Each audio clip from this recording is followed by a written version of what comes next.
लेखक पंडित विष्णु शर्मा राजा सुदर्शन के राजकुमारों को शिक्षा देते हुए हिरण और सियार की कहानी सुनाते हुए कह रहे हैं कि दुर्जनः परिहर्तव्यो विद्यया अलंकृतो अपि सन् मणिना भूषितः सर्पः किम असौ न भयंकरः।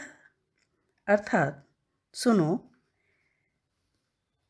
दुर्जन चाहे वो विद्या से अलंकृत हो, कितना ही अच्छी उसने विद्या प्राप्त की हो, परंतु अगर उसके स्वभाव में दुष्टता है तो उसे त्याग देना चाहिए। जिस प्रकार से कि मणिधारी सांप, भले ही उसके पास मणि है तो क्या वह हानिकारक नहीं है, हमें नुकसान पहुंचाने वाला नहीं है? अर्थात है। तो जिस प्रकार से मणिधारी सर्प हमारे लिए भयंकर होता है, उसी प्रकार से विद्या से अलंकृत होने के बावजूद भी जो दुष्ट है वह हमारे लिए हानिकारक हो सकता है। तो ऐसे व्यक्ति से मित्रता नहीं रखनी चाहिए, उसका परित्याग कर देना ही हमारे लिए श्रेयस्कर है।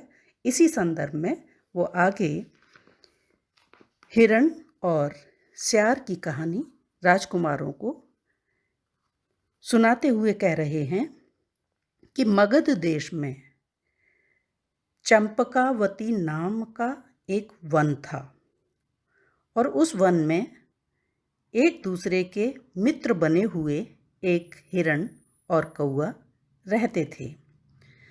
वहाँ पर एक दिन एक सियार आया जो उस हिरण के मांस को खाना चाहता था। कौए ने सियार को देखकर हिरण से कहा, यह सियार कौन है? क्योंकि जिसके कुल और शील का पता न हो, ऐसे व्यक्ति अविश्वसनीय होते हैं और हमें उनसे संपर्क नहीं रखना चाहिए, क्योंकि वो हमारे लिए कभी भी घातक हो सकते हैं। उसने उसको समझाया, परंतु हिरण ने उस सुबुद्धि कौवे के कहने पर कोई गौर नहीं किया और उसकी बात नहीं मानी।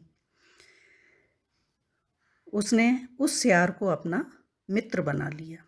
एक दिन सियार ने चालाकी से कहा कि तुम प्रतिदिन इस पास के हरे भरे खेत में आकर चरो, अर्थात तुम यहीं आसपास में ही चरते रहते हो, जहाँ पर कि सूखी घास है। तुम मेरे साथ चलो और वहाँ एक हरा भरा खेत है, उसमें चलकर तुम अपनी मनपसंद हरा हरा चारा खाना। हिरण ने उसकी बात मान ली और वो ऐसा ही करने लगा। उस सियार के साथ पास के ही खेत में जाकर के नित प्रति चरने लगा।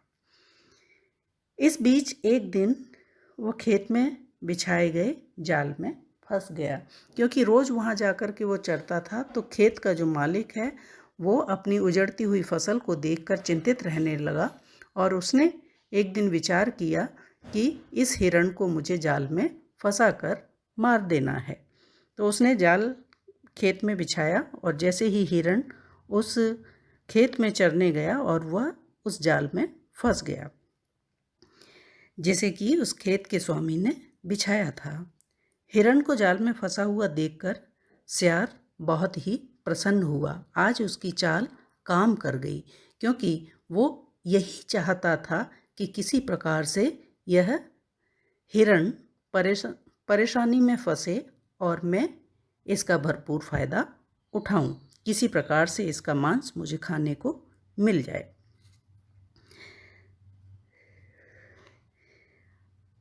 और फिर उसने उस जाल से मुक्त कराने में उस हिरण की कोई मदद नहीं की। वो वहीं जाकर के छुपकर बैठ गया।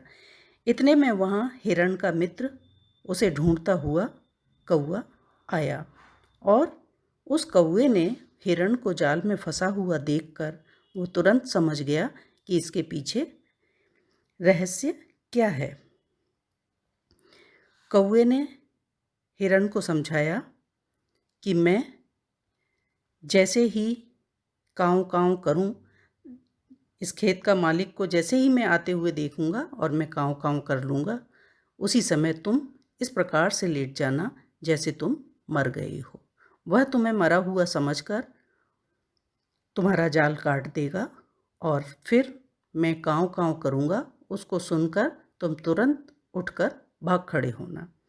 हिरण ने वैसा ही किया। जब खेत का मालिक आया और उसने देखा कौवे ने, तो वो काँव काँव करने लगा। हिरण समझ गया कि मालिक पास में ही पहुंच रहा है। वो मरे हुए के समान लेट गया।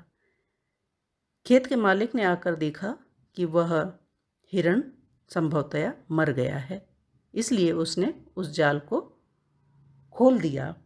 जैसे ही जाल खुला वैसे ही कौवा पुनः काँव काँव करने लगा, जिसे सुनकर हिरण एकदम से उठकर भाग खड़ा हुआ। उसे भागता हुआ देखकर खेत के मालिक ने अपने हाथ में ली हुई कुल्हाड़ी उसको फेंक कर मारनी चाहिए, परंतु वह हिरण के न लगकर वहीं झाड़ियों में छुपा हुआ जो सियार बैठा था उसके जाकर लगी और वो वहीं पर मर गया।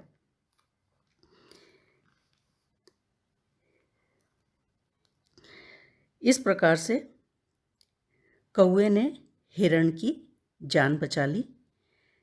अगर सुबुद्धि कौवा न होता तो वह बेचारा चित्रांग मृग मारा जाता। इसलिए ये कहा गया है कि खाद्य और खादक की मित्रता नहीं हो सकती है। तथा जो दुष्ट व्यक्ति होता है वो कभी भी विश्वास के योग्य नहीं होता है। इस कथा के माध्यम से पंडित विष्णु शर्मा राजकुमारों को यह सिखाने की चेष्टा कर रहे हैं कि एक तो जिसके कुलशील का ज्ञान न हो, जिसके कुलशील के विषय में हमें मालूम न हो, ऐसे अनजान व्यक्ति से दोस्ती नहीं करनी चाहिए। दूसरा, जो स्वभाव से दुष्ट हो वो भले ही विद्या से अलंकृत हो परंतु उसका त्याग कर देना चाहिए। उससे हमें संबंध बनाकर नहीं रखना चाहिए, वो कभी भी हमारे लिए घातक हो सकता है। इसीलिए कहा है दुर्जनः प्रियवादी च न एतत् विश्वास कारणम मधु तिष्ठति जिह्वाग्रे हृदि हलाहलम विषम। अर्थात दुष्ट पुरुष चाहे वह मधुर भाषण करने वाला ही क्यों न हो, चाहे वो कितना ही मधुर बोलने वाला हो, परंतु अगर उसके स्वभाव में दुष्टता है तो ऐसे व्यक्ति का कभी भी विश्वास नहीं करना चाहिए, क्योंकि उसकी जीभ में ही मधुरता रहती है परंतु उसके हृदय में तो भयंकर जहर भरा हुआ रहता है। तो केवल जिह्वा में ही मधुरता को दर्शाता है, लेकिन हृदय में उसके सदैव उस व्यक्ति के प्रति दुष्टता रहती है।